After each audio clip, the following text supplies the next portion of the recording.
In this video, we're going to look at the Pythagorean theorem. So in chapter 9, we are really focusing in on triangles and how to solve for missing values of triangles. Now, the Pythagorean theorem only works for right triangles. So that's what we're going to focus on first, and it allows us to solve for the value of missing sides. So first, let's make sure that we know the vocab that goes along with the Pythagorean theorem. So the hypotenuse of a triangle is the longest side, or the side that is opposite of the 90-degree angle. So in this triangle, I went ahead and marked it in green since it is opposite of that right angle. So that's our hypotenuse. Again, it is always the longest side. Now, to denote it, we use a C, as we can see over here in this next diagram. All right, the legs are the shorter of the three sides, so the other remaining two, and they are always adjacent, and adjacent means next to the right angle. And we can see that now. I labeled both of the legs. Those are the ones that are adjacent to that right angle. Now the Pythagorean theorem, this is the part that we're actually interested in how it helps us solve for missing values. The Pythagorean theorem is a squared plus b squared equals c squared. A squared, so the shortest leg squared plus the other leg squared is equal to the hypotenuse squared. Now, I wrote it up here because I actually, when you write down the Pythagorean theorem, I want you to write it in the reverse order. And you're going to see why here a little bit later. But I like to do it as c squared is equal to a squared plus b squared. Now, your legs A and B, it doesn't matter which one's A, which one's B. Typically, just by habit, usually people choose the shorter leg to be A and the longer one to be B. All that really matters is that you have C by itself, because that is the hypotenuse. Now, this is why the Pythagorean theorem works. If I were to actually draw squares off of this, and if we were in class, this is what we would be doing right now. So I'm going to go ahead and pause this and get my squares drawn in. Alright, so I just redrew my triangle on this grid paper because it's going to help me show you exactly what I'm talking about. Alright, so if I were to draw, well, first of all, let's talk about, this is leg A here, and it has a length of 3. This is leg B here, and it has a length of 4, because that's our right angle, and they're adjacent to it. Now, we do not know what C is. It does not perfectly line up with the horizontal or vertical lines on the grid paper, so we can't just say, oh, I know how many units it is. We actually have to figure it out. So this is where the Pythagorean theorem comes from. If I were to actually literally draw a square, all right, so that represents a squared, because it's a 3 by 3 square, right? 3 squared is 9. And I do the same thing on side B. Now, B has a length of 4, so I got to draw a 4 by 4 square. So B squared equals 4 squared, and we can see there's 16 unit squares in here. So I'm going to shade those in yellow, which makes sense. 4 squared is 16. Okay, now this is where the Pythagorean theorem comes from. Let's rewrite that. It was c squared equals a squared plus b squared. Fantastic. But why? The reason why is if we were to draw, oh, come on, that's not a very good square. You get the idea. If we were to draw that square out there, I could literally fit in. Now, this is where, if we were in class, I would have you cut this out of paper and you'd actually be able to rearrange it and see. I'm just estimating that this yellow square over here, b squared, is about this size. Estimating, it's not perfect. Okay, now, since that was a 4 by 4 square, I would have 4 units along that side and also 4 units along this side. And then we can see I have 1, 2, 3, 4, 5, 6, 7, 8, 9 squares left over. So it is literally 16 plus the 9, the b squared here plus the a squared, and that is equal to my c squared. Now 16 plus 9 is 25. Now we could have also figured that out algebraically, but let's make sense of this. That 25 just represents that whole entire square over here, but I don't really want the whole square. I only want the hypotenuse. So we have to take the square root of that, right, to find the side length. So C would have a length of 5. Now let's apply that to some more problems.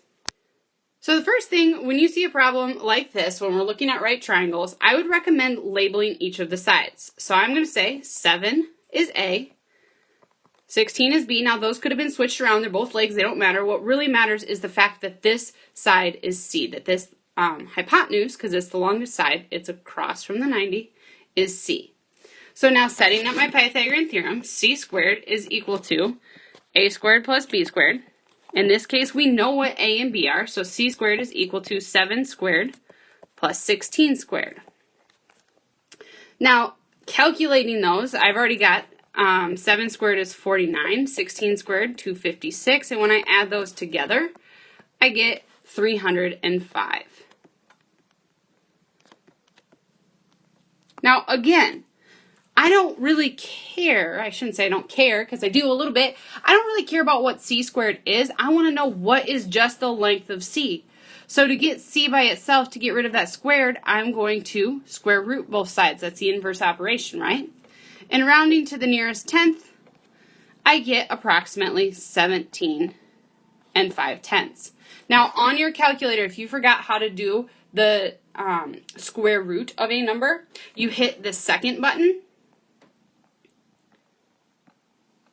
Then you hit the x squared button because it literally means the opposite of squaring. We're doing the inverse, and then you would type in 305 and then equals. All right, let's take a look at another example. Now in this one, we can see here, I don't know, A, I'm going to just pick to be this side is B, this side is C. This is the one that matters. This time, we are not solving for C. We already have it. We got to figure out what A is. So setting up my equation, C squared equals A squared plus B squared. And we know that C is 18, so 18 squared is equal to, I don't know A, so I'm going to leave that as A squared plus 13 squared. Then we just work our way down. We do a lot of algebra at this point. 18 squared is 324. Still have A squared, 13 squared is 169. Now we got to do some algebra, subtract 169 from both sides, and we get A squared is equal to 155. Now again, we really just want A. We don't want A squared, so we need to take the square root of both sides. And again, rounding to the nearest tenth, I get approximately 12 and 4/10. All right, I want you to try this next example on your own. So go ahead, pause the video here, and I'm going to make a sketch to help me solve this. All right, we can see in my nice little diagram here that we don't know how up or how tall up the wall the ladder is reaching. That's the whole thing that we're looking for. But I do know that the ladder is 9 feet long, so that's why I put a 9 over there by the ladder. And it is 5 feet from the wall. So the base of the ladder, not the best drawn to scale, but you get the idea. Now, the only one that matters is C. And since this would be opposite of that right angle, 9 is going to be our C value. And then A and B don't matter. They're both the legs, so it doesn't matter which one you pick. Now, I have 9 squared is equal to 5 squared plus B squared, or A squared plus 5 squared. Again, doesn't matter. 9 squared is 81, 5 squared is 25, and we're trying to solve for that B value. Again, at this point, it just becomes algebra. So I need to subtract 25 from both sides to get that B squared by itself. 81 minus 25 is 56. But I want the height of the ladder. I don't care about what the square of the wall is. I just want that height, so I need to take the square root of both sides, and we get B is approximately 7.5 feet. Now that's a reasonable answer, right? If it's a 9-foot ladder and it's sitting about 5 feet away from the wall, then it would go not as high as the ladder is long up the wall, but it wouldn't be a huge difference for it. All right, now this is why I wanted you to write it in the order of C squared is equal to A squared plus B squared, because it helps us to distinguish if it's an obtuse or an acute triangle if it's not equal. So if C squared doesn't equal A squared plus B squared, it's going to either be obtuse or acute. Now, if C squared is greater than the sum of the two legs squared, then it is obtuse. If C squared is less than the sum of those two legs squared, then it's acute. Now, I would definitely write these down along with the Pythagorean theorem somewhere on paper or something just to have handy for when you do your homework assignment and your tests. Now, let's take a look at a couple examples. We don't even have a picture here, but that doesn't matter. I can still see which side's the longest between 7, 9, and 11. Well, 11's the longest, so that's going to be my C. The legs don't matter. I'm just going to pick them, A and B. Sure. All right, so C squared, how does that compare to A squared plus B squared? So 11 squared, I don't know, so I'm putting a blank. This is just my style. You can do it however you want. You can leave a empty spot. How does that compare to the sum of the two legs squared? And then we just compute it. 11 squared is 121. 7 squared is 49. 9 squared is 81. You add those two together, you get 130. Well, 121 is less than 130, so since it's less than the sum of the legs, it is an acute triangle. Okay, taking a look at the next one. Again, 10 is going to be C, that's the longest side, and then you can pick whichever you want for the other ones. So 10 squared, how does that compare? I don't know. Put in a blank, put a question mark, whatever you want, to the legs 6 squared plus 8 squared. Well, 10 squared is 100. 6 squared is 36. 8 squared is 64. Add those together, and that's 100. Well, 100 equals 100. Therefore, that is a right triangle. So if it's less than the sum of the two legs squared, or each of the legs squared, then it is an acute. If it's greater than, it's obtuse. And if it's equal to, it is a right triangle. All right, we're going to call that a wrap for the Pythagorean theorem. Just wanted to introduce you to that before we move on to our trig.